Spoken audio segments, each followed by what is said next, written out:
Seorang guru ngaji di wilayah Kecamatan Kaliangkrik, Kabupaten Magelang, Jawa Tengah berinisial MS diduga mencabuli 4 muridnya. Bahkan satu diantaranya diketahui hamil 4 bulan.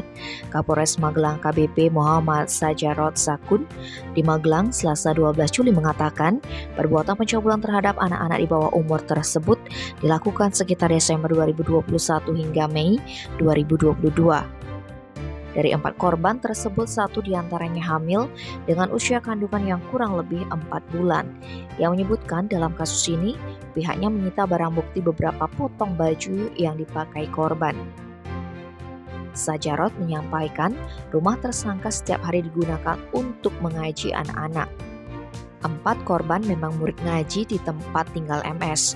Modus operandi pelaku, paparnya setelah selesai mengaji, ada anak yang diberi tugas untuk piket membersihkan rumah, baik itu mengembalikan perabotan yang dipakai mengaji, mengepel maupun menyapu. Waktu setelah mengaji itulah yang digunakan pelaku melancarkan aksinya. Lebih lanjut, Sajarot menjelaskan perbuatan pelaku terhadap 4 korban tidak dilakukan dalam satu waktu, tetapi bertahap. Tim Bali Express melaporkan.